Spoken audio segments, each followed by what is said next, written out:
Good morning, South Rock. Welcome to another Mark Devo. Today is Mark 12, 13 through 17.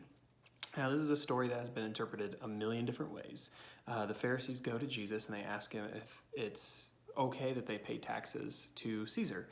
And Jesus kind of asks why they're questioning him, but he says, whose face is on the coin? And they say, Caesar's. And he says, okay, render unto Caesar what is Caesar's, and render unto God what is God's.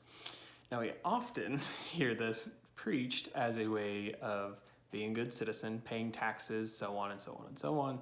And it's interpreted by every political view in the world. But the problem we have is usually we stop at render unto Caesar what is Caesar's. We really forget about render unto God what is God's and what that means. So basically, here's what's going on.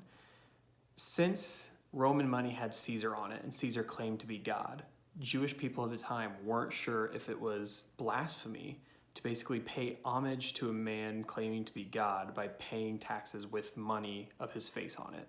It was this kind of convoluted idea of we're basically being idolaters if we pay taxes with Roman money because it has this image of a blasphemer on it. And so that's what they're asking. They're saying, is it lawful that we pay taxes to a man that's claiming to be God with money that has his face on it? And so Jesus doesn't say it, he doesn't really take a side on that. He just says, give back to Caesar what is Caesar's because it has his face on it. He's saying because it has his likeness, it clearly already belongs to him. So give that back to him.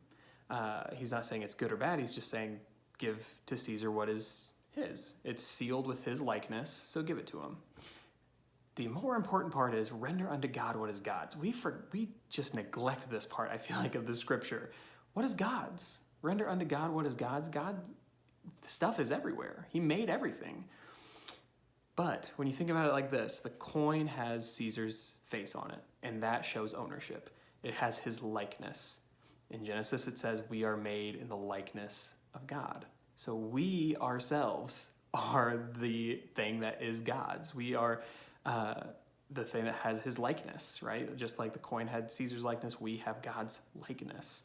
And so he's saying, give yourself to God. He's saying, give Caesar what's Caesar's, but give God what is God's, what has his likeness, and that is us and our souls and everything that we have. So all that to say, question of the day, how can you give of yourself to God today? How can you render unto God what is God's in your own life, in your own walk? What are some tangible things you can do?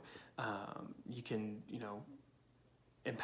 can build up your own relationship with him and read and pray. You can build up somebody else's. You can decide today to start tithing to the church. You can decide to do all sorts of different kinds of physical labor for somebody, spread the word, all sorts of different things. How can you render unto God what is God's? Give back to God what is already God's, and that is yourself. It's a complicated thing, but it's very cool, and I'm excited to see how this affects your life and mine as we give to God what is God's. Have a good rest of your day.